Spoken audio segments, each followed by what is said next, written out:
자, 여러분 안녕하세요. 네, 이번 단원에서는 이제 소프트웨어 공학에 관련된 문제 161쪽에 있는 13번 문제부터 진행하도록 하겠습니다. 네.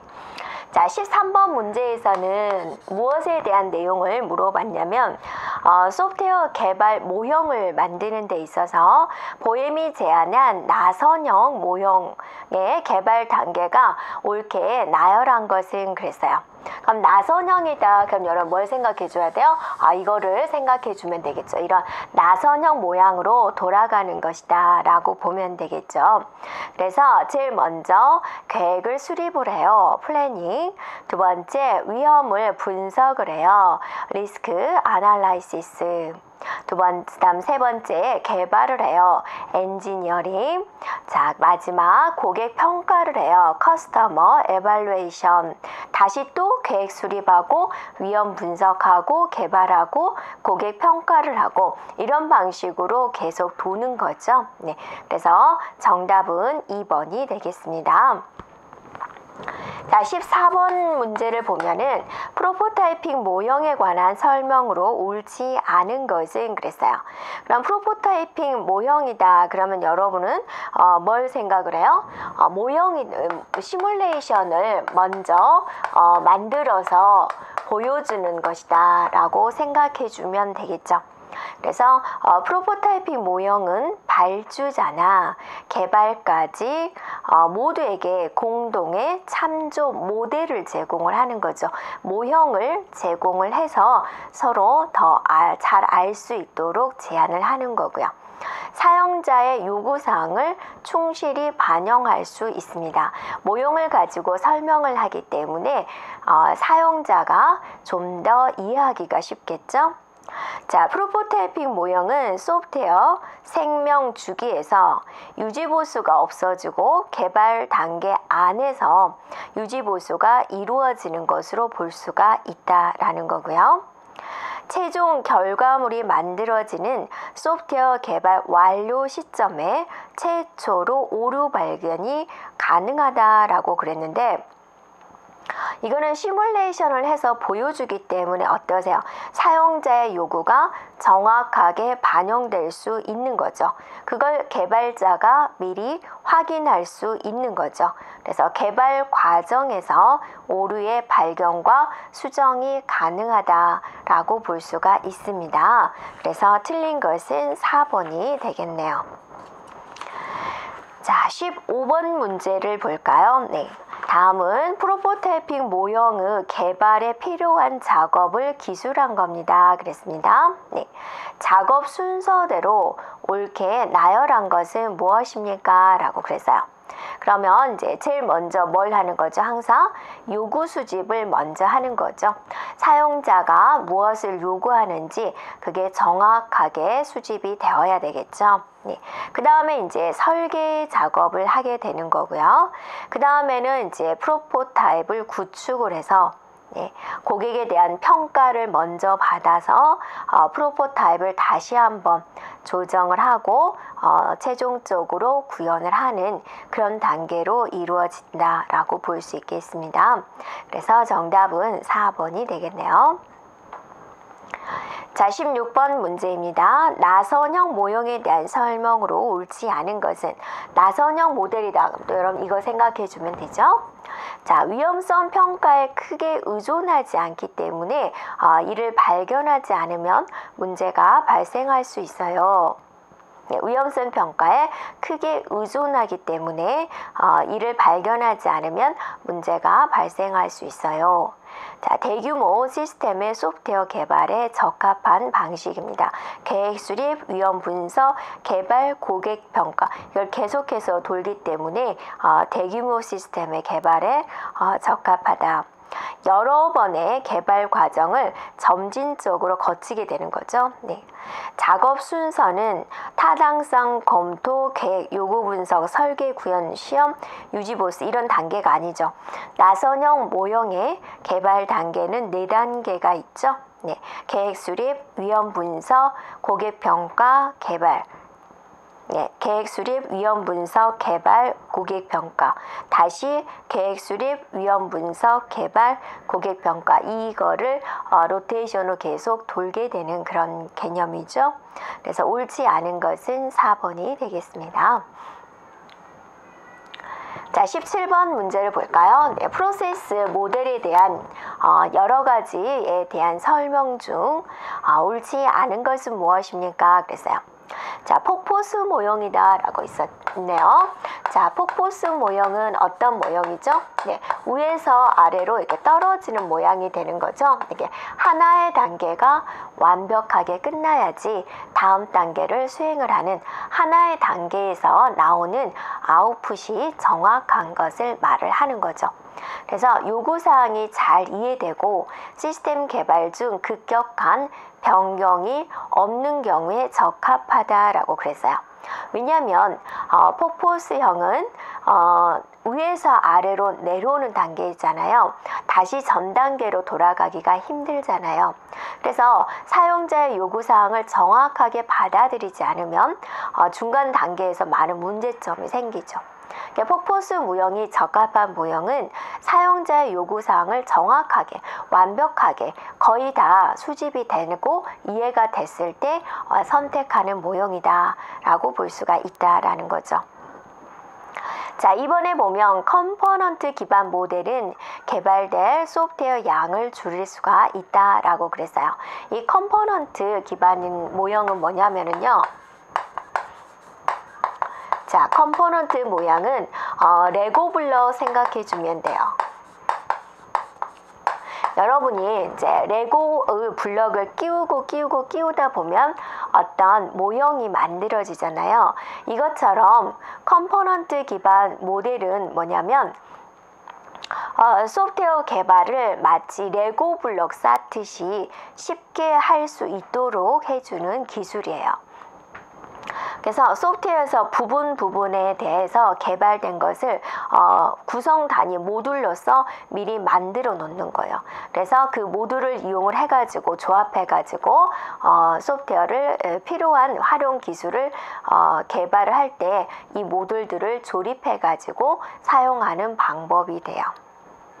다음에 세 번째, 나선형 모형은 프로토타입의 모형의 반복성을 포함시키지 않는다라고 그랬는데 나선형 모델의 특징이 뭐예요? 반복되는 거죠. 4개의 단계가 반복이 되는 거죠. 그래서 틀린 것은 바로 3번이 되겠습니다. 네. 자, 4번의 V모델은 그랬어요. 자, V모델은 그 폭포수 모델을 확장한 개념이고요. 거기에 테스트와 검증 작업을 강조해서 나타낸 모델이 바로 V모델이 됩니다. 네.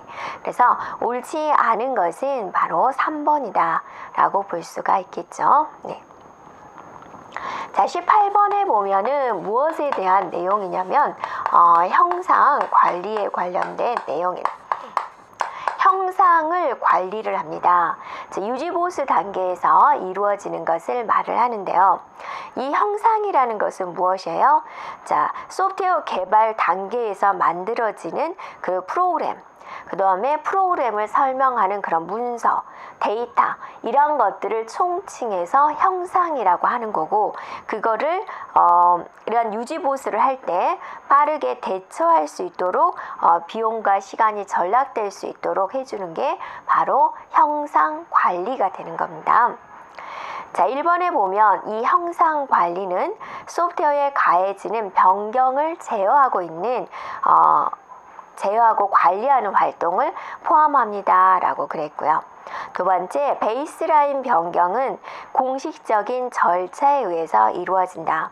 그러니까 어디까지가 유지보수 단계고 어디까지 베이스라인이 다 있는 거죠. 근데 그 베이스라인을 개인이 임의대로 변경을 하면 안 되겠죠. 반드시 공식적인 절차에 의해서 이루어져야 된다라는 거고요. 자, 세 번째, 개발 과정의 산출물인 원식 코드는 형상 관리 항목에 포함되지 않는다라고 그랬는데 포함되는 부분입니다. 개발 단계에서 각 단계에서 나오는 그런 모든 프로그램들은 다 형상에 해당이 되고 그걸 관리하는 것이 바로 형상 관리가 되는 거죠. 자, 4번의 형상 관리는 소프트웨어 운영 및 유지 보수 단계뿐 아니라 소프트웨어 개발 단계에서도 적용될 수 있어요 라는 거고요. 네. 자, 이제 19번 문제를 가보도록 할까요? 네. 자, 19번 문제는 소프트웨어 개발 프로세스 모형에 대한 설명으로 옳은 것은 그랬어요. 자, 옳은 것을 고르는 겁니다. 자, 폭포수 모형은 그랬어요. 폭포수 모형, 위에서 아래로 떨어지는 것이죠. 네, 개발 초기 단계부터 시범 소프트웨어를 만든다? 아니죠. 네. 그 다음에 두 번째, 프로토타입 모형은 개발이 완료되고 사용자 단계에 들어서야 사용자 의견을 반영할 수 있어요? 네, 아니죠. 프로토타입은 뭐죠? 시뮬레이션, 모형을 먼저 만들어서 사용자에게 먼저 보여주는 기법이죠. 자, 세 번째, 익스트림 프로그래밍은 1950년대 방공방위 소프트웨어 시스템 개발 경험을 토대로 처음 개발되어 1970년대부터 널리 알려졌다라고 그러는데 이 익스트림 프로그래밍은 켄트백이 제안한 소프트웨어 개발 방법 중에 하나입니다.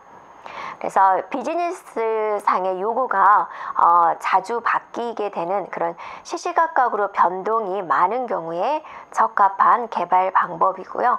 무엇보다도 1999년도에 발표된 기법이 되겠습니다. 자, 네 번째, 나선형 모형은 위험 분석을 해 나가면서 시스템을 개발하고 있어요 라고 그러죠. 네, 그래서 여기서 맞는 것은 무엇이에요? 그러니까 나선형 모형은 어때요? 위험 분석 단계에서 위험 요소들을 하나씩 제거해 나가면서 완성도 높은 소프트웨어를 만들어가는 것이다 라고 볼 수가 있겠죠. 네, 그래서 옳은 것은 바로 4번이 되겠네요. 자, 이제 20번 문제로 가보겠습니다. 응집력과 이제 결집도에 관련된 문제가 되는데요. 자, 여러분이 우리는 뭘 생각해요? 응고를 생각을 해야죠. 응집도는 높아야 되고 결합도는 어때요? 낮아야지 좋은 것이다 라고 알고 있는 거죠. 응집도라는 것은 모듈 내부에서 구성을 말을 하는 거고, 결합도는 모듈과 모듈 간의 결합을 말을 하는 거죠. 그래서 조직 내부에서는 잘 우리가 단결이 되어야 된다 해가지고 응집도는 높아야 돼요 라는 거죠. 자, 근데 그 응집도의 종류가 또 많이 있었잖아요.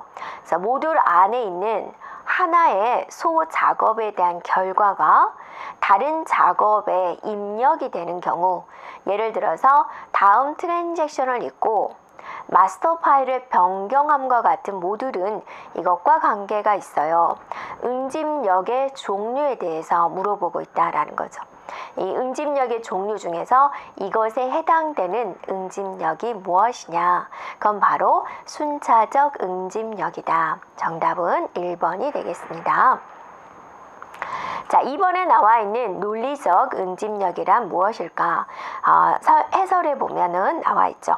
유사한 성격을 갖거나 특정 형태로 분류되는 처리 요소들로 하나의 모듈이 형성되는 경우를 말을 하고, 자, 교환적 응집력이다 라고 하는 것은 동일한 입력과 출력을 사용하는 소 작업들이 모인 모듈에서의 응집도를 말을 하는 것이다.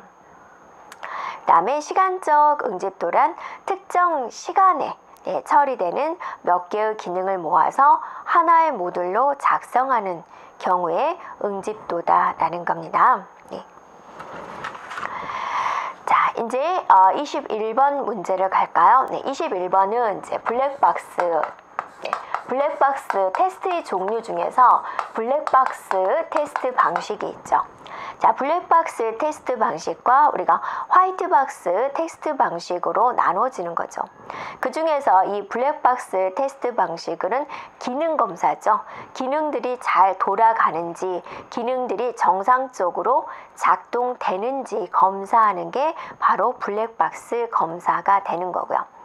화이트박스는 논리 위주의 검사 방법이 되죠. 모듈 안의 작동을 자세히 관찰하는 그런 테스트 방식이 되겠습니다.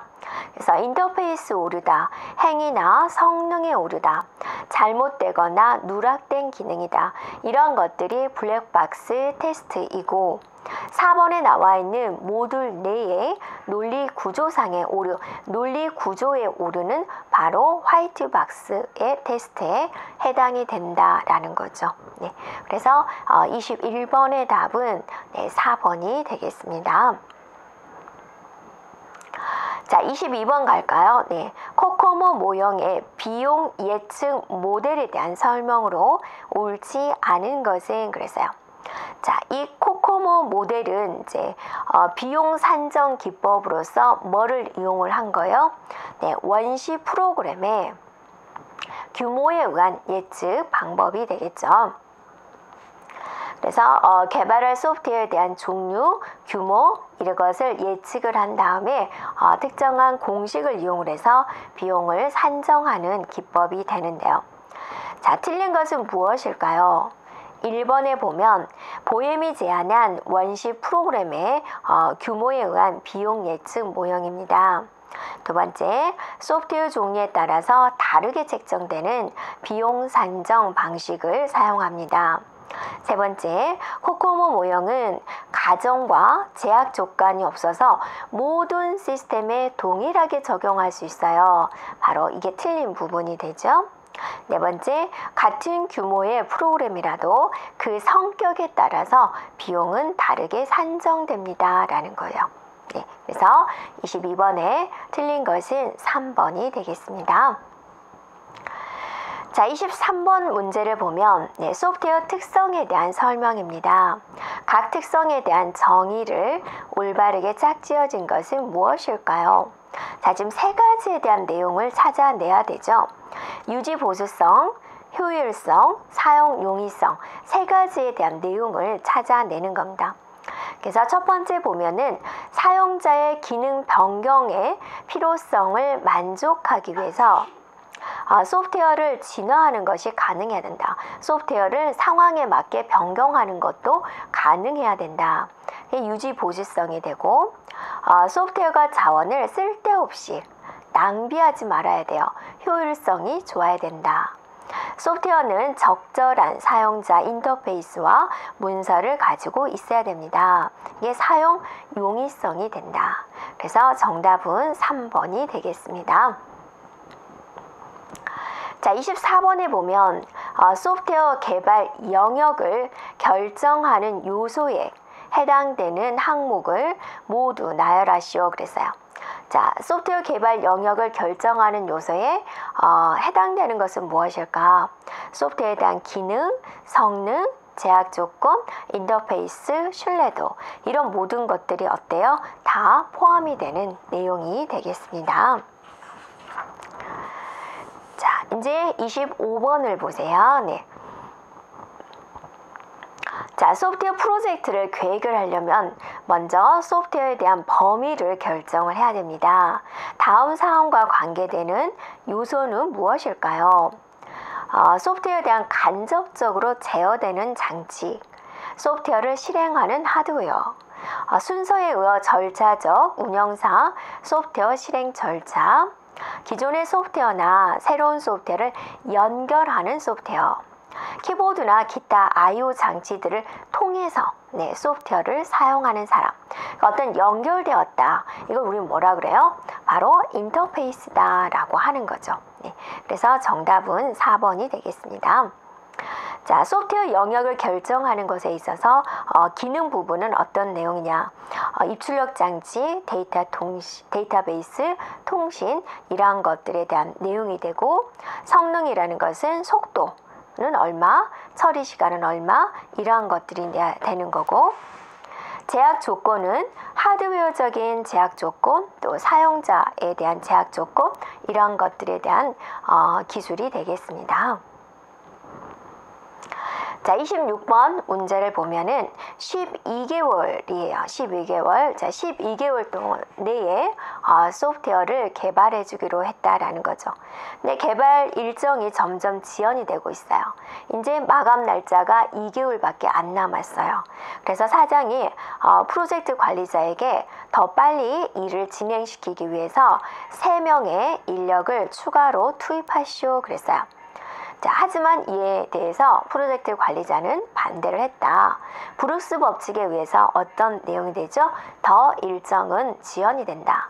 그 3명이 들어오게 되면은 기존 멤버들 간의 또 화합의 문제도 있고, 이 사람들이 지금 9개월 동안 진행한 프로젝트를 모두 이해하는 시간이 필요하겠죠. 네, 그걸 또 이해를 시켜줘야 되고, 그러다 보면은 일정은 더 더디게 이루어집니다. 그게 바로 브룩스 법칙이다 라는 거죠. 네, 그게 그래서 정답은 3번이다 라는 겁니다.